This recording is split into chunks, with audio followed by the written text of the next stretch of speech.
Assalamualaikum warahmatullahi wabarakatuh. Bertemu kembali pada pembelajaran matematika bersama Ibu Ifnida. Pada pertemuan kali ini kita akan membahas mengenai himpunan. Baik, untuk pertemuan pertama ini kita mulai dari pengertian himpunan. Kita harus tahu dulu konsep tentang himpunan pertama kali ditemukan oleh seorang matematikawan berkebangsaan Jerman yang bernama Georg Cantor. Beliau lahir pada tahun 1845 dan wafat pada tahun 1918. Menurut beliau, yang dikatakan himpunan adalah kumpulan benda-benda yang didefinisikan atau diberi batasan dengan jelas. Ya, kalau tidak jelas definisinya, maka kumpulan tersebut bukanlah himpunan. Benda-benda yang termasuk dalam suatu himpunan disebut sebagai anggota, elemen, atau unsur. Ya, di sini nanti kita hanya menggunakan istilah anggota atau elemen saja. Berdasarkan definisi ini, maka suatu kumpulan atau kelompok belum tentu merupakan suatu himpunan kalau tidak bisa kita definisikan atau tidak bisa diberi batasan yang jelas. Kita akan lihat contoh himpunan dan bukan himpunan. Pertama, kumpulan hewan berkaki dua.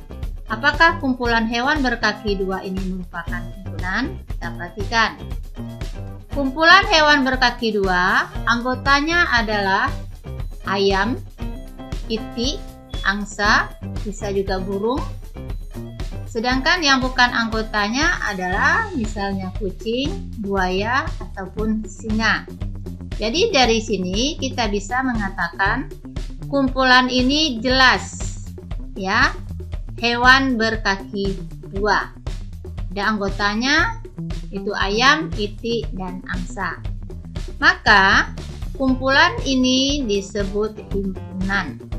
Yang kedua, kumpulan bilangan bulat positif yang kurang dari 5. Ingat, ini pelajaran kita dulu, bilangan bulat. Bilangan bulat positif yang merupakan anggotanya adalah 0, 1, 2, 3, 4. Ini bilangan positif yang kurang dari 5. Jelas. Sedangkan yang bukan anggotanya adalah 5, 6, 7, dan seterusnya. Jadi, karena dia jelas definisinya, maka kumpulan ini disebut sebagai himpunan. Yang ketiga, kumpulan bilangan besar. Pengertian bilangan besar tidak jelas batasannya. Ya, besar itu apakah ukurannya besar atau nilainya besar. Dan juga besar di sini tidak sama pengertiannya untuk setiap orang. Maka kumpulan ini bukan himpunan. Di kumpulan bilangan besar bukanlah himpunan. Yang keempat, kumpulan hewan yang lucu. Ya, pengertian hewan yang lucu tidak jelas batasannya karena semua orang tidak memiliki persepsi yang sama tentang hewan yang lucu, sehingga kumpulan tersebut bukan himpunan. Jadi kita dapat membedakan mana kumpulan yang merupakan himpunan dan mana kumpulan atau kelompok yang bukan merupakan himpunan. Kita perhatikan contoh berikut. Di antara kelompok atau kumpulan berikut yang merupakan himpunan adalah A. Kumpulan lukisan yang indah. Apakah ada himpunan? B. Kumpulan kendaraan beroda 2. C. Kumpulan lautan yang luas. D. Kumpulan anak urus. Diperhatikan di sini. Kumpulan lukisan yang indah. Ibu yakin lukisan yang indah ini tidak semua orang sepakat, maka dia tidak jelas. Sedangkan kumpulan kendaraan beroda 2, ini anggotanya bisa kita temukan, misalnya sepeda motor, kemudian sepeda. Jadi ini jelas ada anggotanya, itu sepeda motor dan sepeda ini kendaraan beroda 2. Kemudian kumpulan lautan yang luas, seluas apa? Ya, tidak ada ukuran pastinya. Kemudian kumpulan anak kurus, ini juga tidak jelas batasannya. Maka dari sini yang merupakan himpunan adalah kumpulan kendaraan beroda 2 yang anggotanya bisa kita sebutkan misalnya sepeda motor atau sepeda. Baiklah, contoh kedua. Di antara kelompok atau kumpulan berikut yang bukan merupakan himpunan adalah A. Kumpulan bilangan asli genap yang habis dibagi 5. B. Kumpulan siswa kelas 74 MTSN 1 Pekanbaru yang memiliki tinggi 155 cm. C. Kumpulan atlet bulu tangkis wanita dari Indonesia. D. Kumpulan pohon tinggi. Kita perhatikan satu persatu. A. Kumpulan bilangan asli genap yang habis dibagi 5. Ini jelas batasannya. Kemudian siswa kelas 74 MTSN Pekanbaru yang memiliki tinggi 155 cm. Jadi ini batasannya 155. Yang kurang dari 155 berarti bukan anggota yang dimaksud, atau yang lebih dari 155 juga bukan anggotanya. Kemudian kumpulan atlet bulu tangkis wanita. Jadi di sini batasannya wanita. Kalau pria dia tidak termasuk. Kemudian yang keempat adalah kumpulan pohon tinggi. Ini tidak jelas. Tidak ada batasannya di sini tingginya berapa. Maka dari keempat soal ini yang merupakan himpunan adalah A, B, dan C. Sedangkan yang D bukan merupakan himpunan. Kita lihat anggota himpunan dan lambangnya. Perhatikan ini ada kumpulan dari nasi goreng, telur kerupuk, timun, dan daun selada. Ini kita sebut sebagai kumpulan karena dia dalam satu piring. Yang termasuk dalam kelompok makanan di atas piring yaitu telur, nasi goreng, kerupuk, selada, dan timun. Himpunan dapat dinyatakan dengan menggunakan tanda kurung kurawal. Seperti ini. Ini kurung kurawal. Dan biasanya diberi nama dengan menggunakan huruf kapital. Huruf kapital misalnya A, B, C, dan seterusnya sampai Z. Boleh. Misalkan himpunan makanan di atas piring pada gambar diberi nama M. Ya, ini namanya M. Ini kurung kurawal ini bacaannya himpunan. Sehingga kita membaca ini, M adalah himpunan telur, nasi goreng, kerupuk, selada, dan timun. Dengan demikian, kita dapat menyatakan bahwa karena telur termasuk dalam himpunan M, maka telur adalah anggota himpunan M. Nasi goreng termasuk dalam himpunan M, maka nasi goreng adalah anggota himpunan M. Yang ketiga, kerupuk termasuk dalam himpunan M, maka kerupuk anggota himpunan M. Selada termasuk dalam himpunan M, maka selada anggota himpunan M. Timun termasuk dalam himpunan M, maka timun anggota himpunan M. Ya.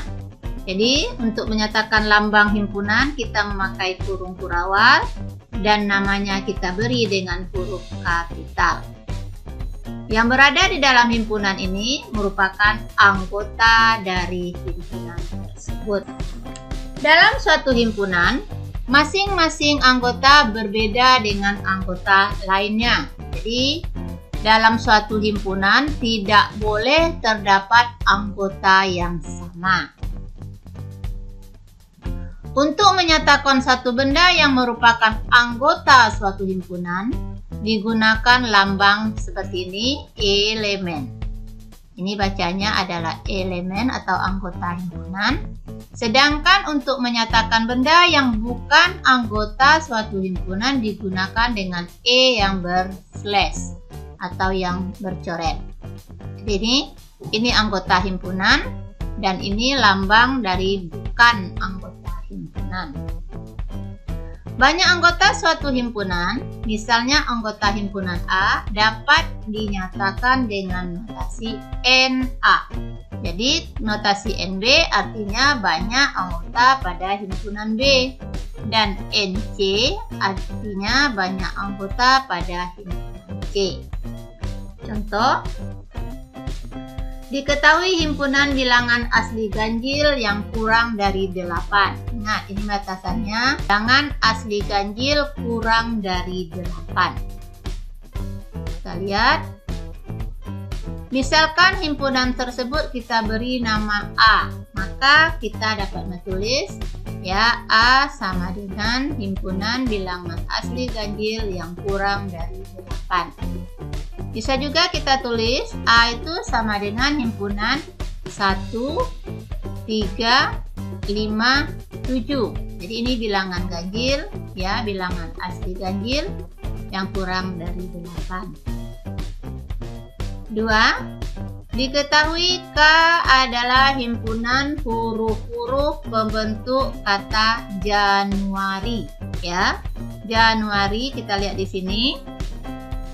Januari terdiri atas 7 huruf yaitu J, A, N, U, A, R, dan I.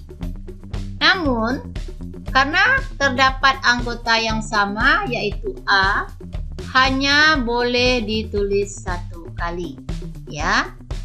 Jadi kita menyebutkan bahwa himpunan K itu adalah anggotanya J, A, N, U, R, I. Jadi tidak ada anggota yang sama.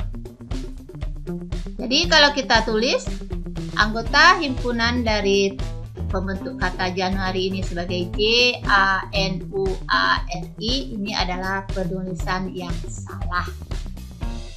Ingat ya nak ya. Jadi kalau anggota yang sama kita cukup menulisnya 1 kali saja. Seperti ini A-nya 2, maka kita tulis hanya 1 A-nya. J anggota K, ditulis J elemen K. A anggota himpunan K, ditulis A elemen K. N anggota K ditulis dengan N elemen K. Sedangkan S bukan anggota K, ditulis S elemen slash K. Banyak anggota himpunan K adalah 6. Ditulis NK sama dengan 6. Ya, ini artinya banyak anggota himpunan K. 6. Yang mana 6? Nih. 1, 2, 3, 4, 5, 6. Bukan ini ya. Nah, ini tidak, karena A-nya lebih dari 1 kali. Oke. Sekarang kita menyatakan suatu himpunan. Suatu himpunan dapat dinyatakan dengan 3 cara, yaitu pertama, menyatakan himpunan dengan kata-kata atau sifat keanggotaan. Cara ini sangat bermanfaat untuk himpunan yang memiliki anggota yang sangat banyak dan tidak beraturan. Untuk menyatakan himpunan dengan kata-kata, perhatikan kesamaan sifat yang dimiliki anggota-anggota himpunan tersebut. Contoh, pertama, A adalah himpunan pramuka, drum band, karate, paskibraka, melukis. Ini kita lihat sifatnya, karakternya. Penulisan dengan kata-kata atau sifat keanggotaan himpunan ini adalah A adalah himpunan nama-nama ekstrakurikuler di sekolah. Ini kita menyatakannya dengan kata-kata. 2. P sama dengan himpunan 1, 8, 27. Penulisan kata-kata atau sifat keanggotaan himpunan adalah P adalah himpunan bilangan pangkat 3 kurang dari 64. Yang kedua, menyatakan himpunan dengan notasi pembentuk himpunan. Ini cara menyatakan himpunan yang kedua. Maksudnya adalah menyatakan suatu himpunan hanya dengan syarat keanggotaan himpunan, yang dalam penulisannya menggunakan bentuk, ini dibaca himpunan X, di mana X titik-titik. Contoh, nyatakan himpunan C, yaitu 13579 dengan notasi pembentuk himpunan. Kita jawab, yang pertama kita bisa menyatakannya sebagai C sama dengan himpunan X, di mana X bilangan asli ganjil kurang dari 10. Itu bacaannya. Atau C sama dengan himpunan X, di mana X kurang dari 10 dan X bilangan asli ganjil. Jadi di sini kita memakai tanda ketidaksamaan. Atau kita bisa juga menyatakannya sebagai C adalah himpunan X, di mana X lebih dari 0 dan X kurang dari 10. X bilangan asli ganjil. Atau kita juga menulisnya sebagai C sama dengan himpunan X, di mana X lebih atau sama dengan 1 dan X kurang atau sama dengan 9. X adalah bilangan asli ganjil. Keempat-empatnya ini sama pengertiannya jika kita nyatakan dalam bentuk seperti ini. Contoh kedua, nyatakan himpunan D yang anggotanya V, W, X, Y, Z dengan notasi pembentuk himpunan. Jadi, kita nyatakan D itu adalah himpunan Y, di mana Y 5 huruf terakhir dalam abjad. Ya. Jadi V, W, X, Y, Z ini adalah 5 huruf terakhir dalam abjad. Cara menyatakan himpunan yang ketiga, yaitu dengan mendaftar anggota-anggotanya. Dengan cara ini, anggota-anggota himpunan ditulis dalam kurung kurawal dan dipisahkan dengan tanda koma. Pada penulisan himpunan dengan cara ini, jika semua anggota dapat ditulis, maka urutan boleh diabaikan. Contoh, pertama, C adalah himpunan X, di mana X kurang dari 6, X bilangan asli ganjil. Ini tadi ingat, ini tadi kita menyatakan dengan notasi, sekarang dengan mendaftar anggotanya. Jadi kalau mendaftar anggotanya, bilangan asli ganjil yang kurang dari 6 itu 1, 3, 5. Ini adalah cara menyatakan dengan mendaftar anggota. Atau boleh juga kita tulis 5, 1, 3. Jadi boleh urutannya diabaikan atau boleh disusun rapi. Namun sebaiknya kita menyusunnya dengan rapi. Yang kedua, D adalah himpunan Y, di mana Y adalah 5 huruf terakhir dalam abjad. Ini kita menyatakan dengan notasi pembentuk himpunan, maka kita mendaftarkan anggotanya adalah himpunan V, W, X, Y, Z. Ya, ini dengan mendaftar anggota, ini dengan notasi pembentuk himpunan. Ya, ini boleh tidak berurut seperti ini. Namun Ibu sarankan kita mengurutkannya supaya mudah. Selanjutnya kita perhatikan himpunan berhingga dan tak berhingga. Jadi himpunan ini ada yang berhingga dan ada yang tidak berhingga. Jika suatu himpunan mempunyai anggota sangat banyak dan memiliki pola tertentu, maka penulisannya dapat dilakukan dengan 3 buah titik. yang kita baca sebagai dan seterusnya. Seperti apa ini, Bu? Perhatikan. A adalah himpunan bilangan cacah. Ingat ya, ini bacanya himpunan. Dapat kita tulis sebagai bentuk A sama dengan himpunan 0, 1, 2, 3, dan seterusnya. Ini yang dimaksud dengan 3 titik itu. Dibacanya dan seterusnya. Ini disebut sebagai himpunan tak berhingga. Jadi kita tidak tahu batasan. Karena himpunan tersebut tidak diketahui berapa sebagai bilangan terakhir, kita sebut sebagai himpunan tak berhingga.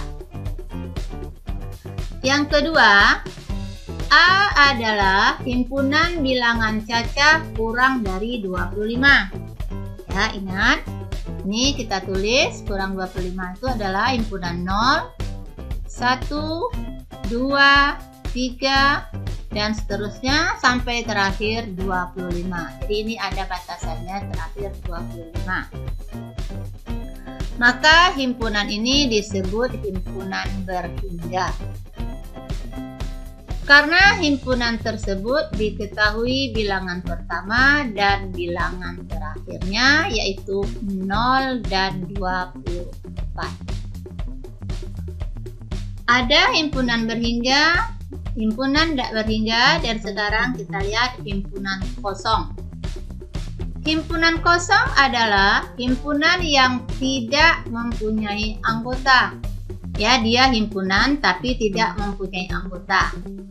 Artinya dia dapat didefinisikan dengan jelas namun anggotanya tidak ada. Dapat ditulis dengan notasi atau simbolnya. Ini kurung kurawal 2, tidak ada isi di dalam ya nak ya. Atau 0 yang pakai slash atau yang dicoret seperti ini. Jangan kamu masukkan ini ke dalam sini. Salah. Jadi himpunan kosong itu benar-benar kosong dalam kurung kurawal atau 0 yang berslash atau yang dicoret. Contoh himpunan kosong adalah himpunan bilangan kuadrat antara 50 dan 60. Adakah bilangan kuadrat antara 50 dan 60? Tidak ada. Maka dia disebut sebagai himpunan kosong karena tidak ada anggotanya. Yang kedua, himpunan nama bulan dalam setahun dimulai dengan huruf F. Ini bukan himpunan kosong. Ya, kenapa bukan himpunan kosong? Karena ada huruf F di awal yaitu Februari. Selanjutnya kita lihat lagi himpunan semesta. Ya, himpunan semesta. Kita sering mendengar kata semesta, itu alam semesta, berarti cakupannya sudah kita tahu seperti apa itu alam semesta. Pada himpunan semesta adalah himpunan yang memuat semua anggota himpunan yang dibicarakan. Disebut juga semesta pembicaraan atau himpunan universum yang dilambangkan dengan S. Jadi khusus untuk himpunan semesta namanya dipakai dengan S. Ya. Jadi himpunan lain boleh A sampai Z yang lain. Misal S adalah himpunan murid-murid di sekolahmu. Ya, murid-murid di sekolahmu itu banyak. Ada murid kelas 7, murid kelas 8, dan murid kelas 9. Ya, murid kelas 7, kelas 8, kelas 9 itu termasuk di sini. Makanya disebut sebagai himpunan semesta. Ternyata himpunan S memuat semua anggota himpunan A. Jadi murid-murid di kelasmu ini juga murid dari sekolahmu.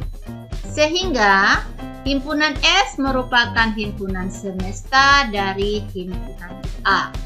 Jadi yang luasnya S, A ini ada di dalam S. 2. P adalah himpunan kucing, kelinci, hamster. Himpunan-himpunan yang memuat semua himpunan P diantaranya adalah Jadi kalau kucing, kelinci, hamster ini himpunannya bisa kita katakan sebagai hewan peliharaan, hewan berkaki 4, atau hewan mamalia.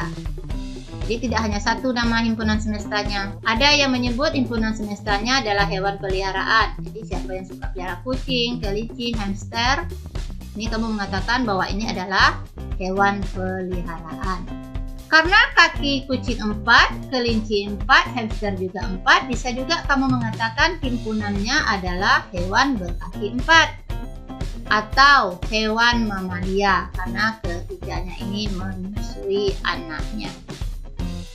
Dengan demikian, himpunan hewan peliharaan, himpunan hewan berkaki 4, dan himpunan hewan mamalia merupakan himpunan semesta dari himpunan B. Baiklah, untuk pertemuan kali ini kita cukup sampai di sini. Semoga kalian bisa mengulang-ulangnya, mempelajari kembali sehingga paham dan mengerti.